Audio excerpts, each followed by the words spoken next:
Tonight on CTV News at 11:30, a police officer is injured and airlifted to hospital in Sudbury following a stabbing on Manitoulin Island. Council in Elliott Lake get an update on the reopening of their arena.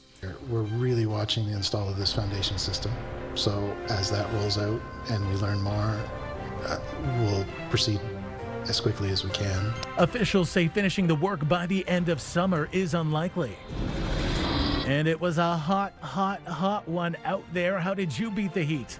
We're gonna swim, aren't we, Lucas? We'll check in with how Northerners fared as the Humidex neared 40 degrees. CTV News at 11:30 with Ian Campbell and Rick Wyman with weather.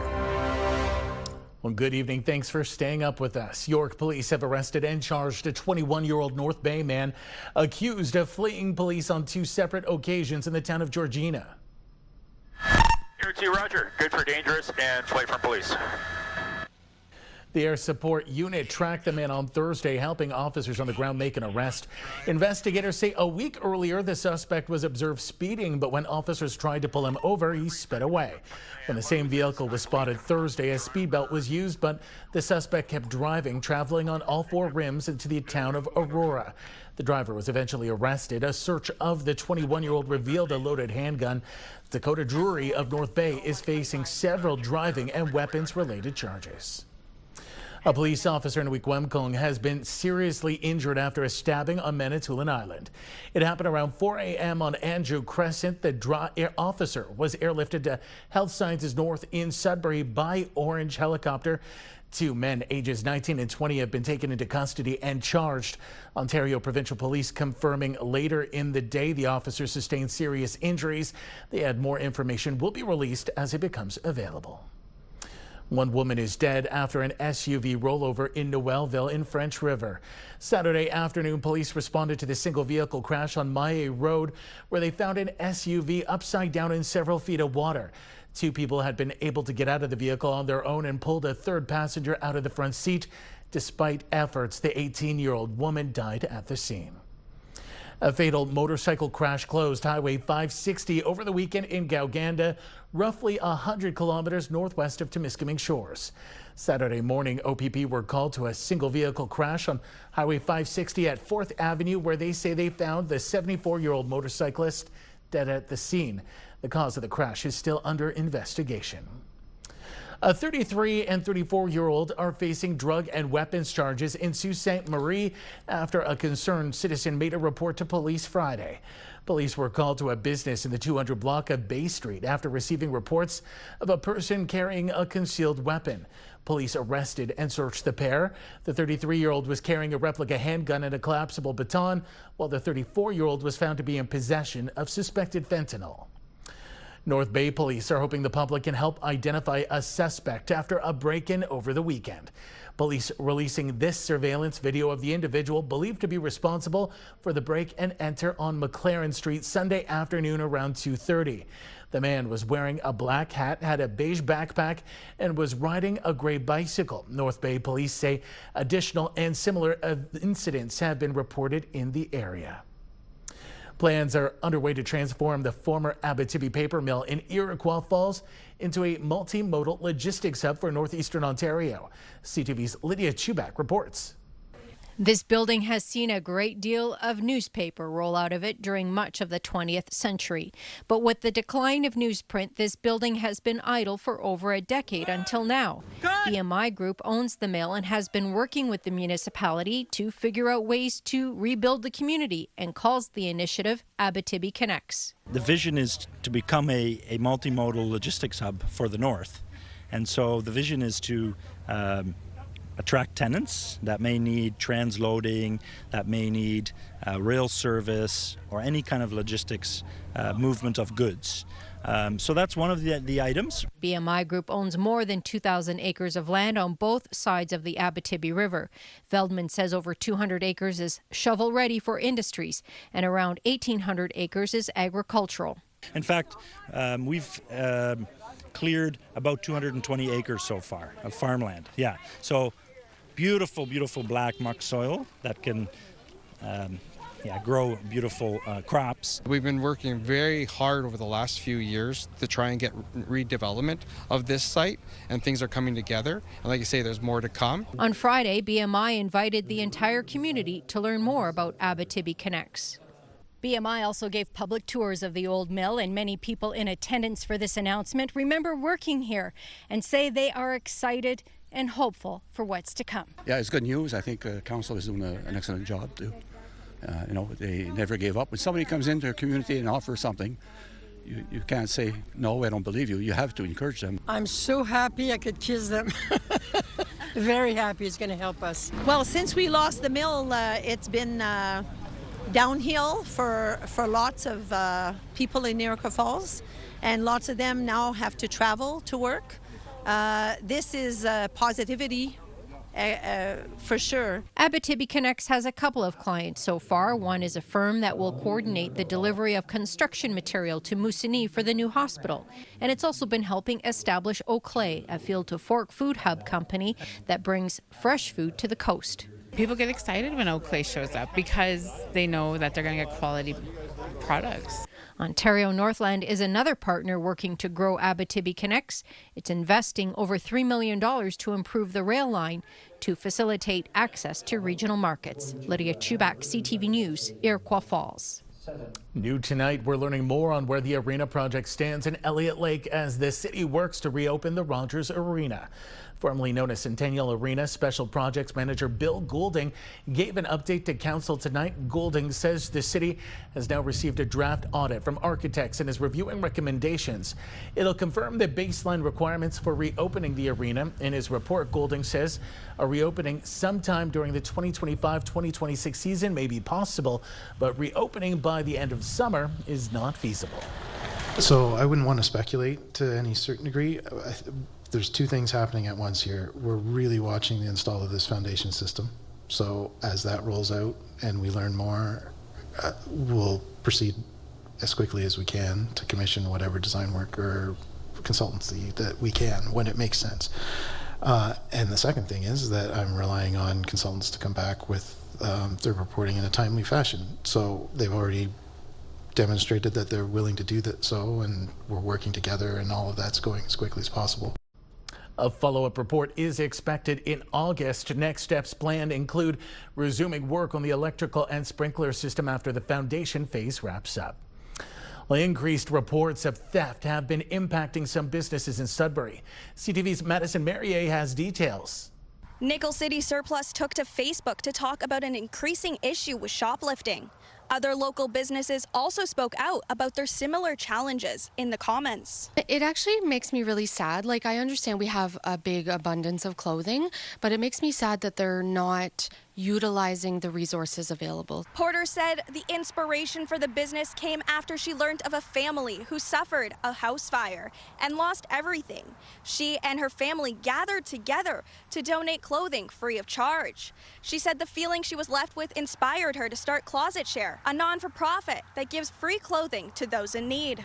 How it works, everything is posted on our website, so including these clothes behind me, and you have access to 10 free items every single week by using blue tokens. So once you create a free account, you get 10 free blue tokens, and then that equals 10 free items every single week. Porter continued to say that some people have taken to emptying donation bins, which has increased the work for her family and the 69 volunteers at Closet Share. I don't have an issue with, giving the clothing to the community, but we work with all the organizations in Sudbury, so we want to make sure that it's accessible to everybody, and we've made those efforts to do that. So to steal from an organization such as myself. Closet Share is not alone in the increased theft in Sudbury. From January 1st to July 27th of 2024 versus the same time period in 2025, we've actually seen a 94% increase in shop theft, which is a pretty significant number. Police advise that store owners report all instances of theft and use anti-theft devices. There are a lot of factors at play, unfortunately. The times we're living in, the cost of living is quite expensive, socioeconomic factors, societal pressures, which is not a justification or an excuse for crime. Porter says that she is empathetic to people in challenging circumstances, but she said that there is a right way and a wrong way of accessing free clothing from Closet Share. Madison Merrier, CTV News, Sudbury. The Federal Minister of Innovation, Science and Industry, Melanie Jolie, was in Sault Ste. Marie this morning to talk about Algoma Steel's $500 million request. CTV's Corey Nordstrom has more. Algoma Steel's $800 million electric arc furnace was the focus as Melanie Jolie, the Federal Minister of Industry, stopped in the Sioux. She took time and spoke to many workers while she was here, and that will help inform, decisions going forward as she leads the cabinet table on, the U.S.-Canada trade. And it's really important that she can go back and convey how important it is for us to continue to support the industry and the workers. Jolie's tour came with no announcement, though the work of the day was done before our cameras could record. Discussion on the $500 million loan application recently submitted by the steelmaker to ensure it can withstand the 50% tariffs on steel imposed by the U.S. government. We have started negotiation with the management. Mike Garcia and I, the management team, sat down this morning. We had very constructive conversations, and we want to make sure that the steel sector in Canada, which is the crown jewel of our manufacturing sector, is also able to fulfill all the needs of Canadians themselves. Jolie and Sheehan noted the role Algoma could play in the nation-building projects their government is planning, with steel for ships, military, and even rail. While the Sioux MP wouldn't say how confident he was in the steel company's application, he did recall his party has supported Algoma Steel in previous times of trouble. When I was first elected, I was called to a meeting that they were going into bankruptcy. And, we helped them with that. We helped them modernize with an investment and, in the plate. We also invested heavily in there in 2018 when Trump first put the tariffs on. We continue to have the industry and the steelworkers back, and we continue today. Corey Nordstrom, CTV News, Sault Ste. Marie. People using the Verner drinking water system are being told by public health not to drink the water. The North Bay Parry Sound District Health Unit issued a do not drink advisory after a loss of water pressure in the distribution system. Boiling water, they add, will not make it safe to drink or to use. System flushing, sampling and testing are all taking place, and the health unit says it will advise people when the water is safe to drink again. In the meantime, residents are being encouraged to visit the health unit's website, myhealthunit.ca, for more information. Time now for a short break here on CTV News. Coming up, Rick will have your full weather forecast.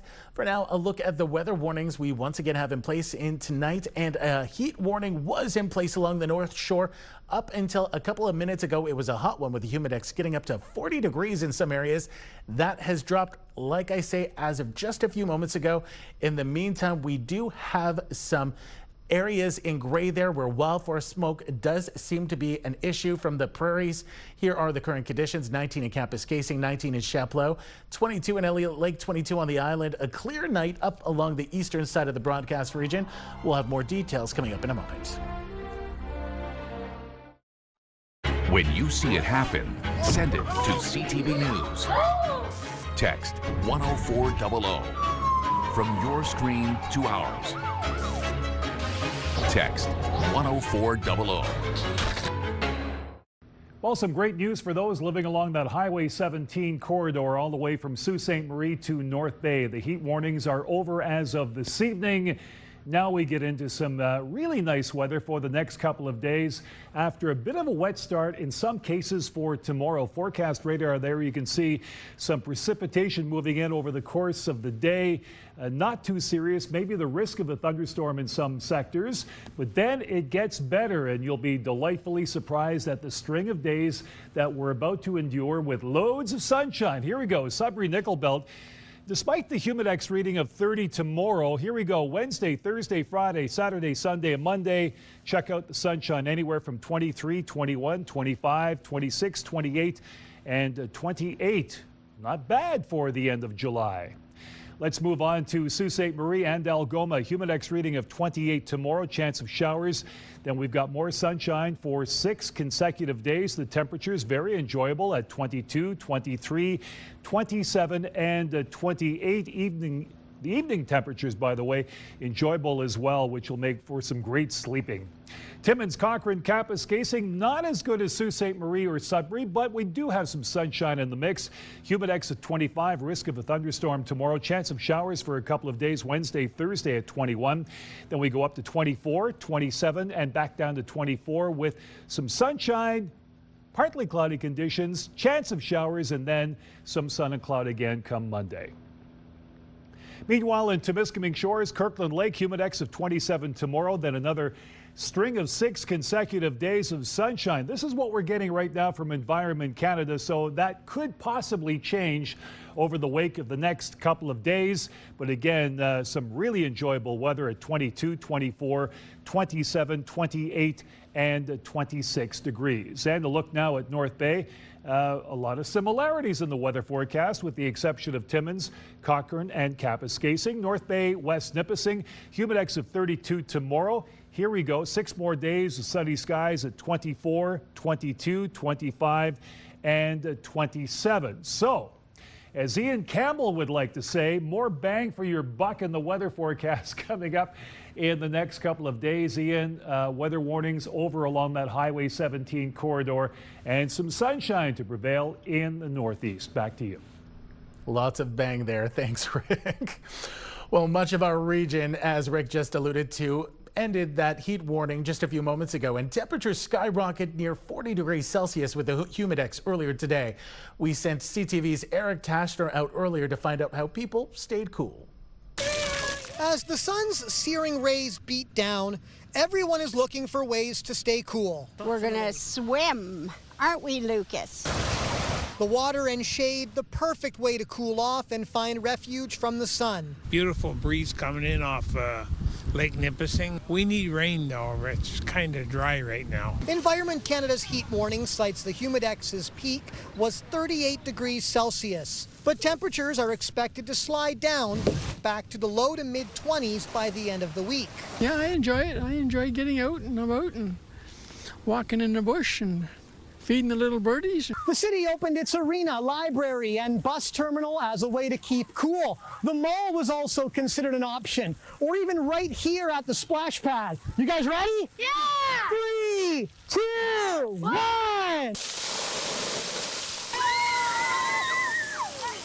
I don't like the humidity, but I like the sun. The North Bay Parry Sound District Health Unit has its own tips. Close the blinds or curtains so as to avoid sun rays into your house, and mostly to cool off the interior of the house. Make sure you have air conditioning. And watch for early signs of heat exhaustion, which include confusion, dizziness, nausea, vomiting, headache, blurred vision, thirst, profuse sweating, or increase in body temperature. Drink lots of water, go to the beach, and wear a hat. But there's not many complaints over this warm weather. Yeah, I don't like snow. So soaking up a few rays while finding ways to stay cool at the same time is the best way to beat the heat while it's still here.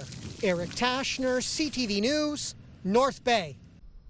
We told you last week about an asphalt scam that's been making its way across the Northeast. A Sudburyan is voicing his concerns after he spent thousands of dollars. CTV's Amanda Hicks has his story.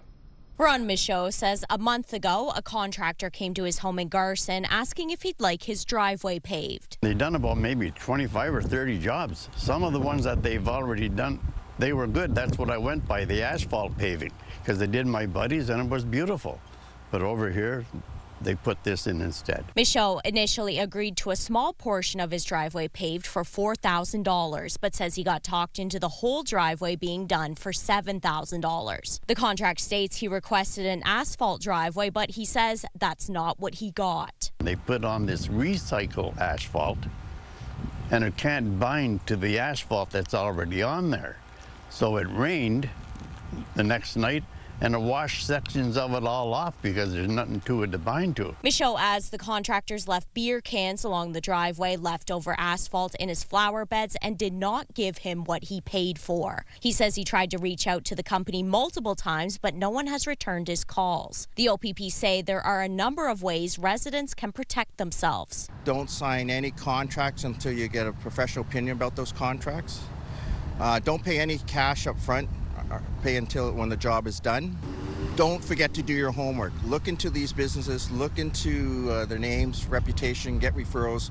Most legitimate businesses have registration with the Better Business Bureau. Meanwhile, Michaud is considering pursuing legal action against the contractor, but says ultimately he just wants the job done right. He says he is hoping they'll come back to rectify the situation.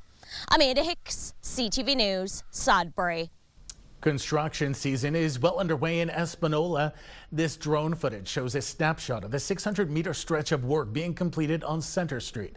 Now in its fourth phase, the Connecting Link project will replace sewer, infrastructure, resurface the roads and sidewalks. More than half of the $6.6 million project is covered by various grants from the province and the federal government. Total project value inclusive of next year's final phase of the Connecting Link, so the section of Highway 6 that we're responsible for, will be approximately $22 million.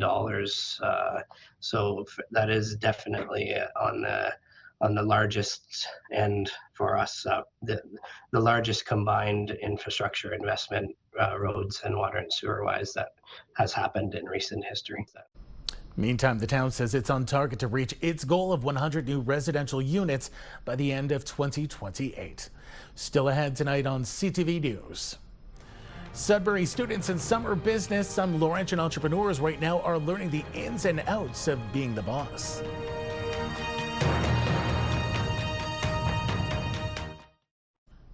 Some Sudbury students have been busy this summer learning all the ins and outs of running a business. The summer company program is offered through the City of Greater Sudbury's Regional Business Center and in partnership with Laurentian University.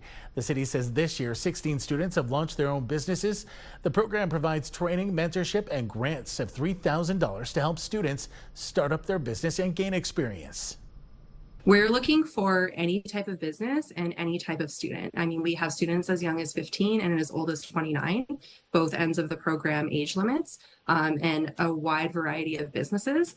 So as long as you're willing to commit to completing the business plan, working with the coordinator on suggestions on how to improve your business plan, anyone can apply to it. I figured it would also help me, specifically with the program, learn how to launch the business, because that's something I had been unsure about previously. And definitely the coaching has been very helpful. I didn't really know what I was doing, especially right at the beginning. So when I was applying to the program, I was really thinking that I'd be able to get a lot of help figuring out where to go. And I've definitely seen that throughout the program. The program is funded through the province. Laurentian University is getting support for research today of $1.5 million. The funding comes from 4 different agencies and grant funds and will help 7 different research projects affiliated with the university. The projects range from stressors on aquatic ecosystems, heavy metals, and the impact of heavy equipment vibrations on workers. Well, finally, tonight, some Ukrainian newcomers are trying their hand at one of Newfoundland's oldest traditions this week, the Royal St. John's Regatta. Here's CTV's Garrett Berry. Every day we do this because every day we check what the flag we have. Green, red, yellow. Okay, we can come. It's really fun every day to check it. That's one of the most unique parts of the tradition this team is joining. Not only are the races weather dependent, but so is a public holiday that will draw thousands down to the lake. This all-Ukrainian crew has been practicing 5 times a week in a sport that is all new to them. It's easy to watch, but when you start rowing, it's a little bit hard. Yeah. When 2 years ago I saw the regatta, and I'm really want that Ukrainian's team will be in the regatta, and we decided it's really great idea for communication, for integration in this community. They'll compete in the new Everybody Welcome Open Crew division. It's the first time the regatta has had mixed teams, not segregated by gender. Well, there was one time in time trials where they kind of lost their oars, and to get it back, they all started to chant together, and it was really fun to listen to. I'd never encountered that before in another crew.